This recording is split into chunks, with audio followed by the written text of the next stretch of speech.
Must be a better team. What makes you say that?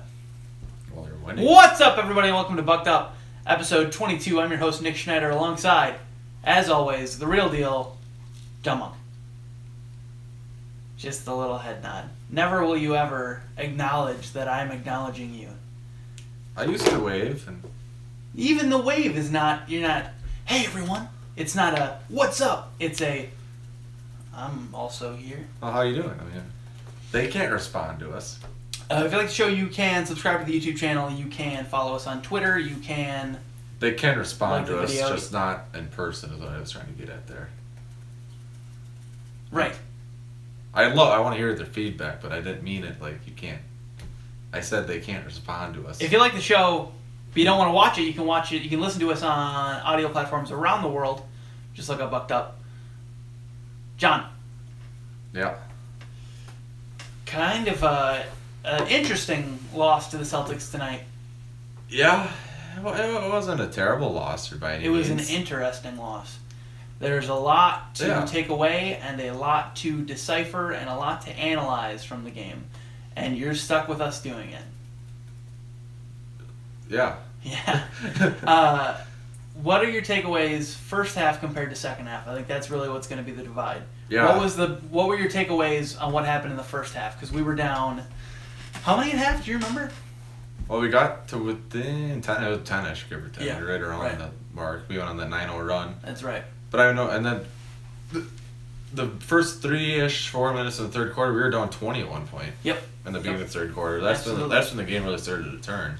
But the first half, what do you think our issues really stem from? Because we were awful in the first half. We were absolutely horrendous. And not just offensively, but defensively especially.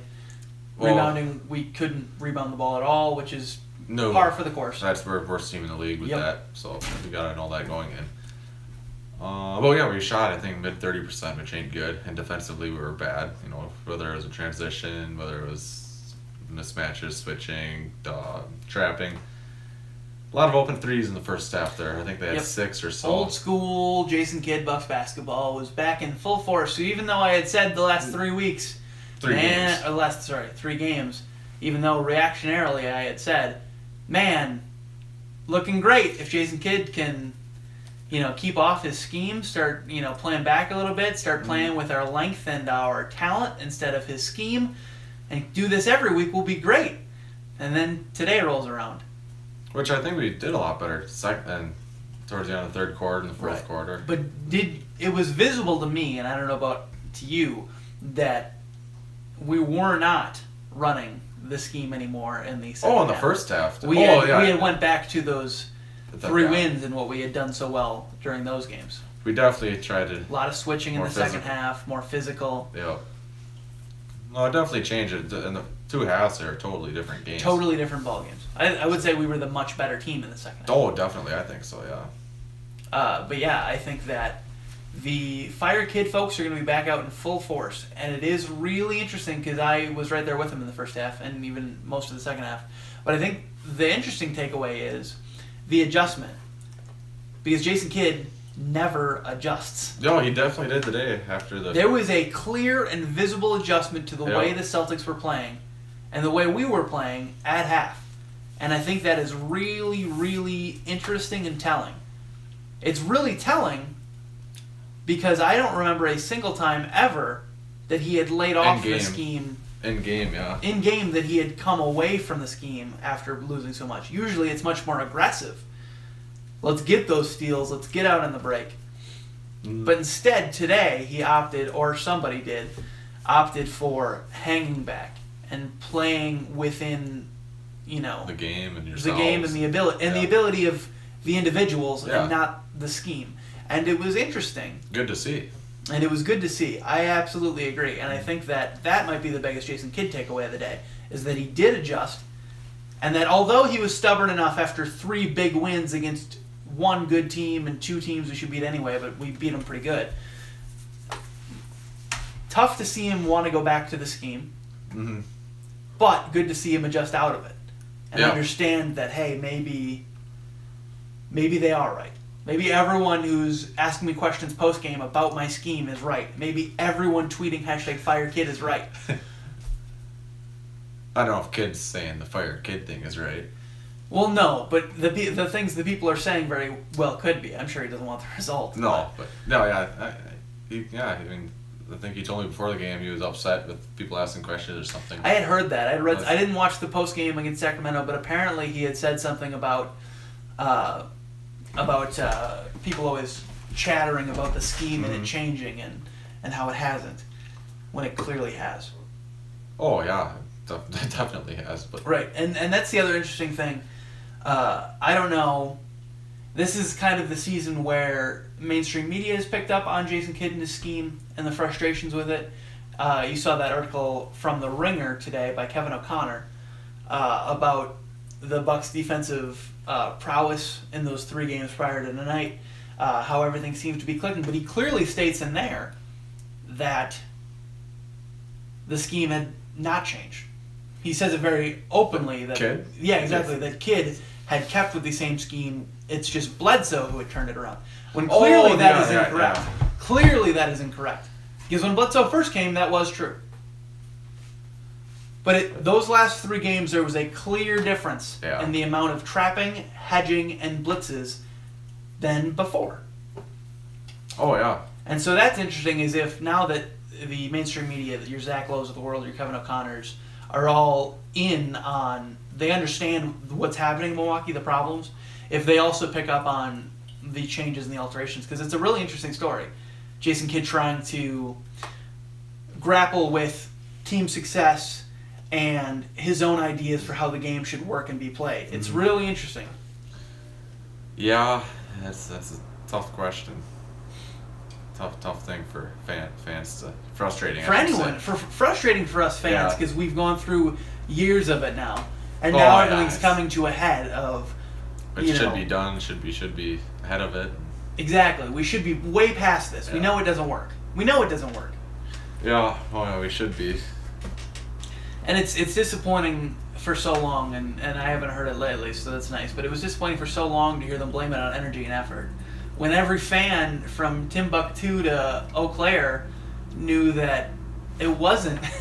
Like, we have great talent front to back on this roster defensively. Like, they're outliers. The center position. Your center position. But wings and guards are great defensively. Yeah. Tony Snell, Chris Middleton, Eric Bledsoe, and Giannis should be able to guard the shit out of any single ball. They're great defenders, great players, yeah. Yeah. And it was disappointing to see them, halted, what they can do defensively being stopped, and not being able to realize the potential of it because of the scheme. But also, speaking of that article, the other thing they talked about is the potential pickup of Deandre Jordan from the Clippers. What did they have any trade things in that, or any options? Any ideas? No. Yeah. I saw a few out there that I did not at all agree with. What the Clippers reportedly are asking for is Middleton and Brogdon. No chance. Which everyone knows that's not going to happen. But the trade is not going to happen this early. Everyone who's on alert for DeAndre Jordan to be traded right now, it's not going to happen. If the Clippers are still awful at the All-Star break, at the deadline, that's when you're going to see something happen. You're not going to see anything happen right now. So they're asking Chris Middleton and Malcolm Brogdon right now. But when it gets further along, it'll probably be one of the two and a first, I would assume.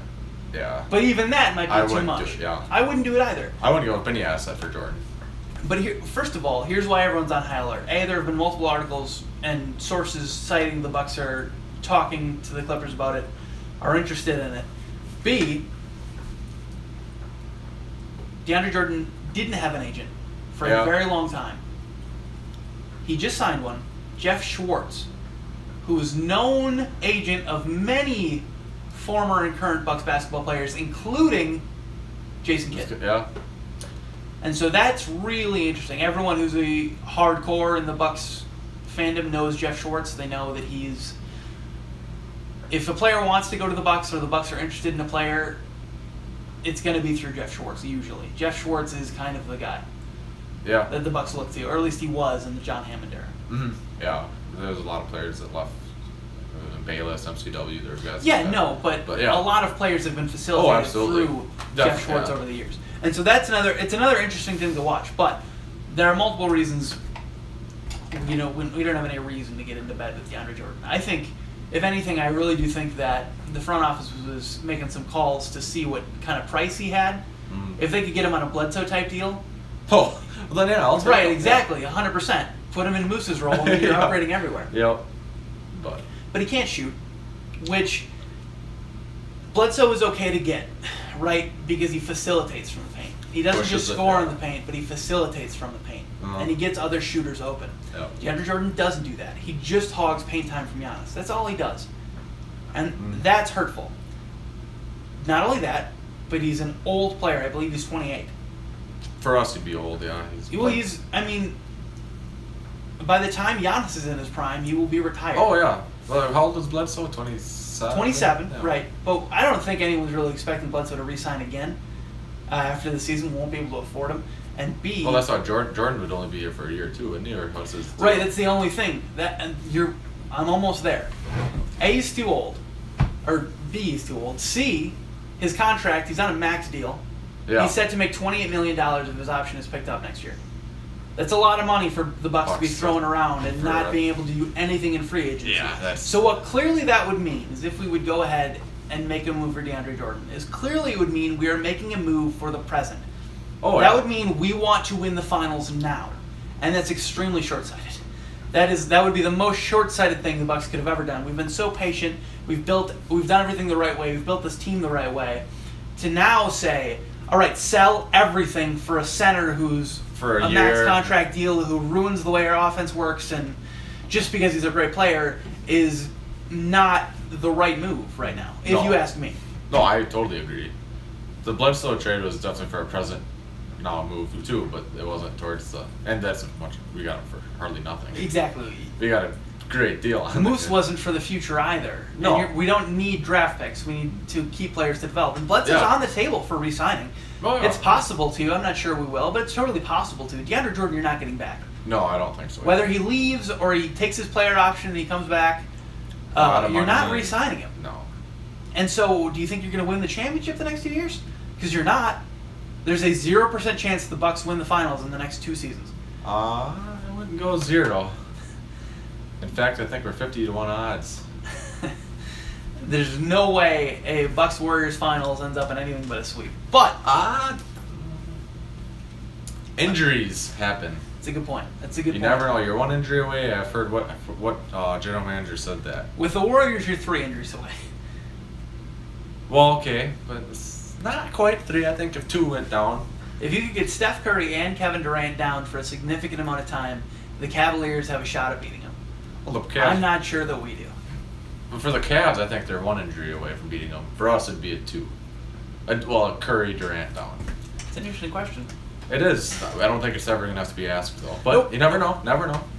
The only one who has Kevin has a mild history of injury, but Steph, oh my God, falling apart. Steph has a real history of injury, but he seems to be over it now. Yeah, not in the last few years. Yes. So, my point is that John Horst and the entire front office can't be this short-sighted. No. I guarantee the call was We're still feeling working. out what the options were. Yeah. Just you never know, but you're still definitely working for the future, even though you want Absolutely. us to. We want to compete right now. Yeah, which because Giannis, Jabari, all those people need playoff experience. So when the time comes, we can strike. Yeah. But the time's not now. No, I don't think anyone in the world would admit that, man, the Bucks are ready to strike right now, because we're not. We don't have the kind of role players built around us yet. We don't have the kind of... We're getting there. Yeah, we are. Slowly but surely yeah. we're building the team out, but it's going to take a lot more than what we have now to get us to that place. Oh, yeah. And not somebody who's, it's not even if we get another piece in 2 years, we'll be there. You start building pieces and re-signing them and keeping them in your luxury tax just so that when Giannis is ready, when the Warriors stop, you can Which go. they will stop. Yeah. LeBron will hopefully stop. Well, I'm much more, I don't think it's crazy to get to the Eastern Conference Finals this year. Obviously not Well, the the way Eastern we're Conference playing. Finals. No, I think Right. we get there this year. Right, absolutely. And I don't think LeBron is he's an obstacle. He's the biggest obstacle in the East. But I would much rather play the LeBron Cavs than the Warriors, in Oh, the yeah. West. So But The there's first step, you're right, is getting past LeBron, but I don't think that's that far away. no, he's getting older, but he's still showing no signs of slowing It's down. not only that, but the team is slow and old. Oh, this team The is team bad. is slow and they're not bad. They've won You 11 take- straight. Yeah, but if you take LeBron off that team, they're nowhere near a contending team. They're a playoff team. They're a Miami Heat playoff team. They ain't gonna do anything in the playoffs. Okay, yeah, you're probably right. They ain't gonna. Yeah, there's without LeBron. I mean, I think last year they were 0-11 without LeBron. So My point is, and it stands as it has been the last 3 times I've said it, is that Deandre Jordan is a trade for the now. oh yeah, I when agree, you don't yeah. need to make a deal for the now. Yeah, I would not do it unless you get him for nothing. If you can get him for DJ Wilson and a first, would you do it? Yeah. I mean, you can't because the I money's know, not up, but but yeah, I DJ know. Wilson, Mirza, and whoever else you need to throw in No. there. No, if you get him for no assets, do it. Yep. If you have to give Who up. are the assets on the team right now then? Who are the Well, besides assets you- you would not move because you're building for the future right now? List them off. Besides the big three, then you got Snell, you got Brogdon. You wouldn't move Snell No. for anything. Well, who else? DeAndre Jordan for a first, Snell, and Teletovic. Honestly, I don't think I would. I don't think I would either. Snell was huge in tonight's game. Not only that, But no, I know you're not only trading that, a but I'm just shooter saying. for a non-shooter. Just a quick example. Exactly. No, you're right. Absolutely. And somebody who's first locked down for years as a shooter Yeah. on this team, and plays so well with everyone else in Yeah. the court. So I would agree with you. Is there anyone else past Brogdon? Snell, Brogdon, big three, Jabari, of course. Jabari's not movable to you. I think if I would have asked you this question earlier, you probably would have changed your Well, mind. not for DeAndre Jordan. It depends who you trade for him. Would you have given him up for Bledsoe? Back if Bledsoe, Oh! if there was no leverage, If we didn't have the leverage we did in that Bledsoe trade, if there's no leverage, I probably would. really, you would have traded Jabari for Bledsoe? Because I think we're on opposite ends of that argument. I don't know. I'd have to think about it more because I've never thought about it. But Right. first instinct, yeah, but I'd think about it just because First instinct, yeah. Just because it was injuries. Sure. That's and I mean, Bledsoe has plenty of injury history as well. he does. Yes, he does. Um, That's the thing. But Jabari to me, he's just never played a full season. Now he's only been in the league a few years, but I'm Right. just saying it's not good. right? Jabari to me, John, and I think we're on opposite ends of this argument, is just as immovable as Chris Middleton. And here's why. Is because not only is Jabari Parker so important to the offensive nature of this team, he's growing every year, he's getting better every year offensively. Every year that he does play, he is growing his game and he's becoming such a force offensively. Defensively, he's pretty bad. But he represents the culture of Milwaukee, Great. being from Chicago even, so gosh dang Oh, well. he's wonderful for the city. And yes. I know you can't take that into account when it comes to trading, but what Yeah. he means to the team and what he means to the city is so much more important than I think anyone you could even get for him. And so I know front office wouldn't keep that in mind because No. you shouldn't. But in my mind, if I'm GM, Jabari is so much more important to everything that's happening in Milwaukee right now. Jabari is the leader, or Giannis is the leader on the court. Jabari is absolutely, unequivocally the leader off the court. Everything he does, every decision he makes, every time he opens his mouth, I'm proud of him. He does everything the right way, and he's also just happens to be a great player. There are a lot of people like that in veteran role positions who are really good people, do a lot of things for the youth, do a lot of things for the city, but they aren't as important of a player as Jabari Parker is. Jabari No. Parker is a national star. He was almost an all-star in a season he barely played. He is terrific offensively. He is absolutely a stud. Oh, we need him on this team. And he just happens to be an important role model, not just for everyone in the city and as a fan, but for people on the court too. I think having a guy like Jabari Parker in your locker room and not leading with his voice, but leading in his actions, does so much for every bad seed we have in this team here. DeAndre Liggins, all these other people. It does so much to have a guy like that in the locker room. A guy like last year when they talked about the team meeting they had and he spoke up, and he got thrashed for it. A guy who sits and takes that because he believes in what he has to say to this team. You know, I think that's really important and really special, and not something you see in every player. Oh, definitely. I 100% agree. The only downfall is 220 ACLs. That's 100%. a wonderful player, great player. But he's come back so strong the first time. Yeah. And he looks to be coming back extremely strong Yeah, he now. does. He could. That I don't believe that 10 ACLs in, he wouldn't come back and give me 40 to 50 games of great offense. Oh, yeah, I agree. But you need it all year.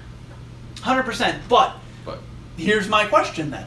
Do you value his 50 games of offense that he's going to give you every season over a lesser player's 75?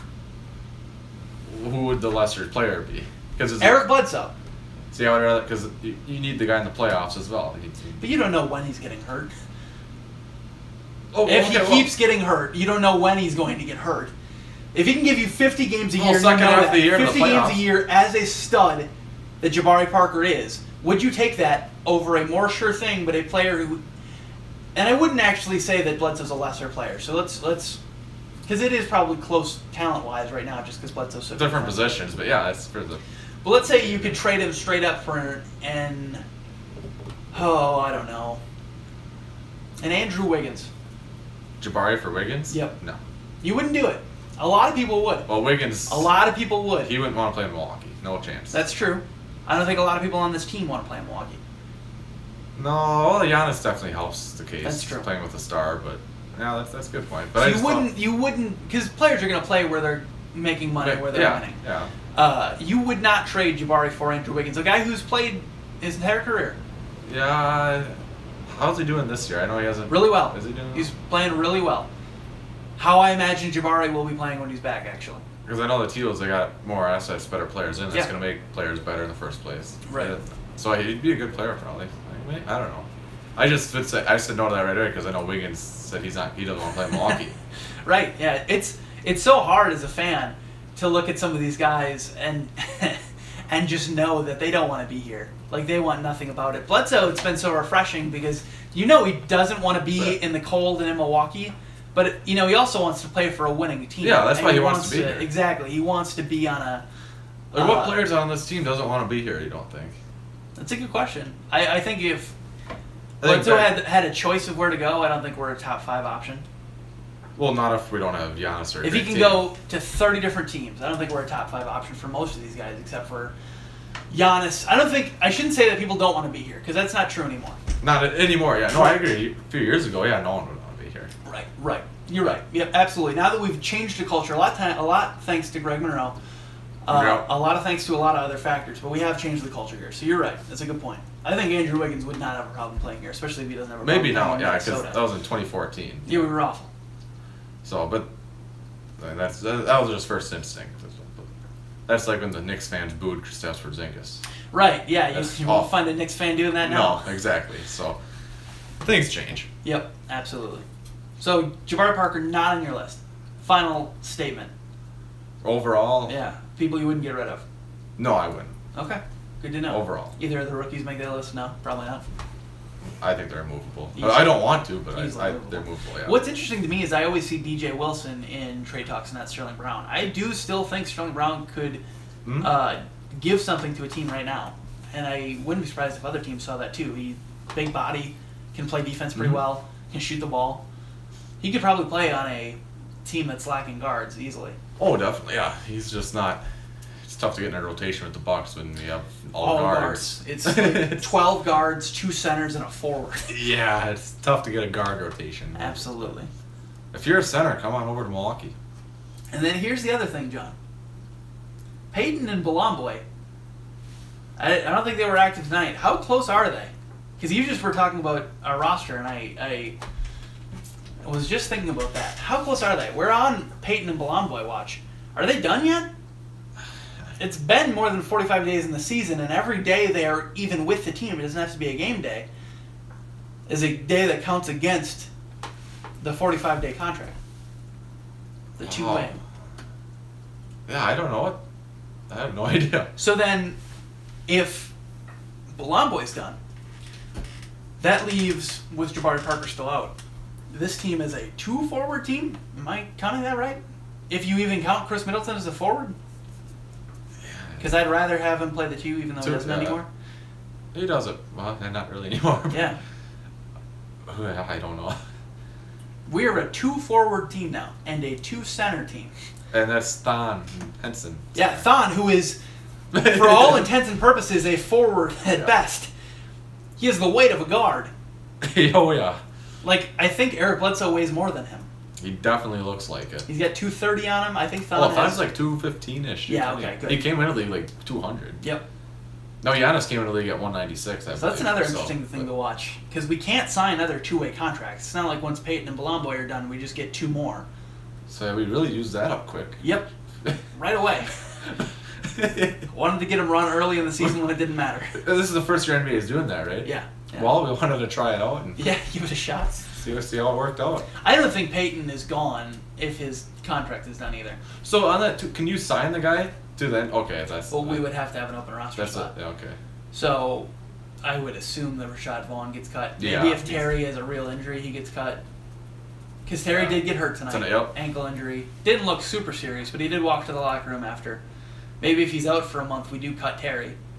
We pull in a guy like... Because you can't waste a whole roster spot in a guy already who doesn't play like Terry, but literally can't play. You just can't waste a roster spot. No, you can't. And he's definitely old enough to. Does Jabari take up a roster spot? Right now? Yeah, quick, think of our players. Do we have 15 without Jabari? Without Belamboy and Peyton? Snell, Brogdon, Middleton, Bledsoe, Liggins, Giannis, and I'm out. Henson, Thon. 1, 2, 3, 4, 5, 6, 7, 8, 9, 10, 11. 11 I saw that were active tonight. Yeah, well, so that's not. And then Vaughn, And then you got Delhi. Mirza, Vaughn, Mirza, Jabari. Vaughn. Okay, so 15. Yeah. Okay, so he does count. Because I know in the NFL, right, when you put somebody on injury reserve, they do not count against the roster. But they can't play for 8 weeks or whatever that is. Right, Yeah. exactly. Yeah, I don't know much about that.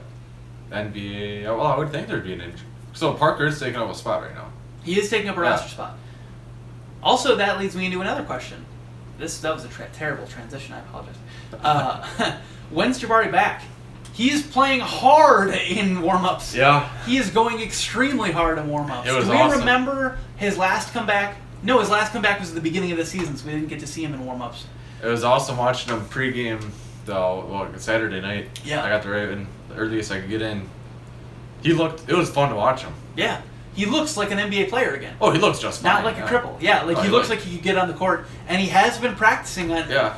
This was weeks ago, but the latest report was he had been doing everything in practice except 5-on-5 contact. Yeah. Right now, with what I see, I would assume he's doing contact now. Right? Like you've got to do it soon. So when is he back? Is it late December? That's what I said I said a couple weeks ago on the show, late December, and you said I was crazy. Every game goes by, he looks better and better. Didn't they say he was going back late January, early February when that was first happened, right? But they also said with Chris Middleton's injury last year that he came back much later than he did. Yeah. I think that we have every possibility of getting Jabari back faster Yeah. than we would have realized. One workout I saw him do was crazy. He was just jumping just on the leg, full court, back.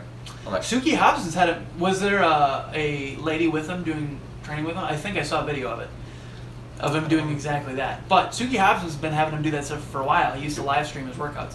He's been active. oh, I know he is. Yeah. Like I saw. He was working a lot with Jordan Brady. I know the Yep. game. I don't think today, but he was. No, yeah, I'm sure that not. home game. But home, that was. I like Brady. How could you not? Jordan Brady. Jordan Brady's dunking all over the court. He looks like a good athlete. Yeah, he does. So Jabari Parker, when's your prediction for his comeback? Tomorrow, if they're up to me, the way he looks. But I don't know. What is it? December early right now? Yep, I think it's the 4th. I'll go sometime in January. I'm You guessing. think early January? Mid. Okay. My guess here. Hey, when's MLK Day? Is that January? Is that February? I don't know. No idea. I apologize if Martin Luther King Jr.'s kids are listening. Should have said that, but it just popped in my mind. I want to say it's like a January thing. And that has anything to do with this because... That's my prediction for him, and he'll come back. Oh, MLK Day. Okay. Mid-January is when I thought MLK Day Sounds was. good. MLK Day. Yeah, I'll that's keep what- it to it. My prediction, and it's going to be wrong, but my prediction is, and I really do think so, late December. December if we have a game that day, I was just gonna say make sure it's on a game. December 25th through the 28th, whenever there's a game in there. We don't play Christmas, so 26th through the 28th. We usually have the 26th game. Okay, that's my prediction then. I know we play the 23rd. Because here's the deal. They're being very up. Usually, if a player is not conditioning extremely well, doesn't look great, they are not going to let him play in front of everybody. Like, you just don't. You want him to look as good as he can, A, for trade value, B, just so fans don't get upset at how bad he looks right now. He's clearly miles ahead of what our predictions were he would be right now. Jabari, oh yeah. He looks so good. There's video of him playing full contact with one other person. I think it was Greg Monroe at the time. There's video of him. Well, that's a few weeks ago then. Absolutely. He's playing in practices now. He's practicing. I imagine fully. He's got to be back soon. Like soon. Oh, he looks ready. That's why, if they're up to me, I mean, the way he looks, put him in tomorrow. It's good, just a little bit, 10, 15 minutes. Honestly, give him a couple minutes just to get him game time ready. Yeah, so when he is. That's what I would. I mean, the way it looks, but I'm nothing. I don't know anything about that strength and stuff. Right, absolutely. And he's got to be on a minutes restriction when he comes back. Oh, too, he right? definitely will. Do you remember when Middleton came back last year? What kind of minutes restriction he was on? Oh, it's well, I think it was 15. like 2 weeks, right? And Yeah. it was like 15 to 20. Yeah. But he was playing mid-20s just because we needed him to. He was playing really good the first day he came back. Yeah. That was the And I day. expect Jabari to do the exact same That thing. was the game. I think Jabari went down, right? Yeah. He came and Middleton played good. Yeah, that was a bad night. That was a disappointing, depressing night. Middleton had a good game. I remember the minutes he played. Bucks Right. got killed and Jabari tore his ACL on a Wednesday night. I think it was. It was one of the worst Wednesdays in history. There's been some bad ones. But yeah, Jabari Parker, coming back. I believe in him. Soon. Yeah. I really do think so. Anytime before the All-Star break is huge, I think. I think so too. I think that is the goal too, is before the All-Star break. But man, if he's already fully contact practicing, I don't know the timetable. I'm not an expert. I don't know the full timetable of how long you need to be practicing. But if you can play against these guys in scrimmage 5-on-5, and I know it's a different speed, I know it's different. And games are way but if you can different do too, that for 2 weeks, yeah, shouldn't you be ready to go for a game? for small, If they're not scared of you hurting yourself in a practice like that, couldn't you play in a game? I would think so. I would think so too, but that's just me. The average ACL injury from time of tearing it to being back into playing, isn't it like 9 months? Something like that. Yeah, 9 to 12. Yeah. That's what. And he did it last year, March. You might be right. February, late February, early March. No. Yeah, it was late. It was February for sure. Late February. I don't even know how late it was, but yeah, because Middleton came back. He had his minute restriction taken off in the beginning of March. Then we had that phenomenal March. Yeah. So maybe the middle of February then. Yeah, it was definitely after the All-Star break. Right? Oh yeah, for sure. Okay. Yeah, because we thought he was going to be an All-Star. Yep. He was in top 10 voting for forwards in the East. He was a near All-Star. Yeah. Good player. Probably could have been this year if he would have been healthy. But I digress. John, you wanted to talk a little bit about how important this game was tonight, and how it sucks we lost, because the next few games coming up are not easy. Well, the Pistons not. Then we got the Mavs and Jazz, but which those should be winning games. We're on a 3-game homestand here now. We're 0-2 against both the Mavs and the Jazz. I know, but they should be winnable games. Right, they should be. They should be. And they're home. We're on a homestand. We got the Pistons. I think it's a huge game, so that's a tough game. You'll be there, right? I don't, because I'm going Friday and Saturday. I don't know what I'm doing Wednesday. Mm-hmm. I'd like to go. Depends on work and weather. Yeah, sure. But yeah, absolutely. Pistons game's huge. We've got to take it to the Pistons again. I really don't want to lose to the Pistons more often than not this season. They're playing better than they usually do, but I like the way we match up against them so well that we're a better team in my book. Absolutely. We beat them. We handled them. I thought we played them at home a few weeks ago. Yep, we played well. Mm-hmm. It's a game we have to take. Yeah, it is. We have to take the next 3. I believe so. A homestand, 3 games. I think we should come out all 3 of them. Tonight was one you wanted to get to, because Celtics best record in the NBA. We just come off 3 good wins against and we played a great half. The second half was very. That's the most disappointing thing, because when the first half started, I was like, oh well, Jason Kidd's not going to change. The season sucks. It's over. I hate my life. Reactionary Bucks. Whatever. Second half hurt so bad because wow, man, You're right If we would there. have came out Firing right firing away. like we would have in the second half, and we actually started off the second half. Yeah, the first 3 minutes, we were down 20 after the first couple of minutes. So Right. yeah. But if we would have played like that in the first half, man, That's a win. that would have been it's a super winnable game. Mm-hmm. Super winnable. We just couldn't do it because honestly, I think we are and I'm going to get chewed apart for saying this. I think we're a more talented team than the Boston Celtics. The talent on our roster is more They have a much better coach. Yeah. They work much better as a unit, and they're built really well. But we have more talent on this roster than the Celtics do. Period. End of story. No, I'd agree. Irving, Jaylen Brown, Jason Tatum, Al Horford. Horford's good. All really good players. Yeah. All really good players. After that, though, like Marcus Smart's good, but like he's not somebody I would ever want to pay. Rozier. He's not worth the amount he's going to be paid. Rozier is fun to watch sometimes, but he's not lighting it up. The team is not great.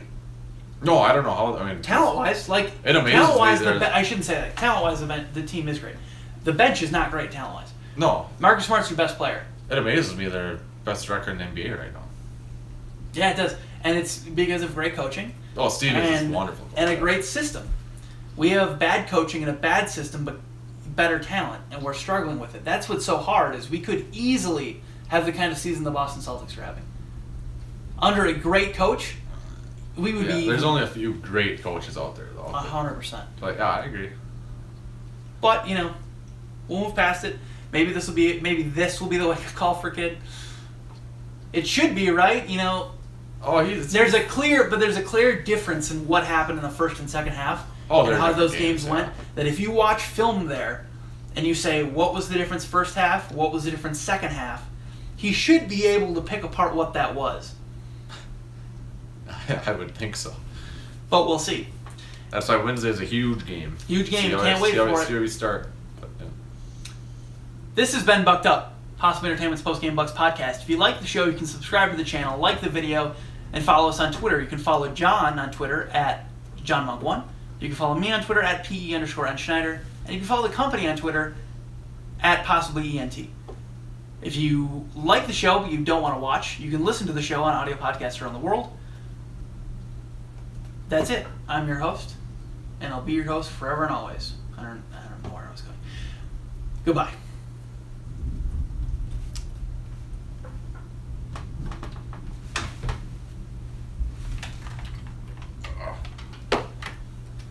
What do you think? Not bad. I think it was a good episode.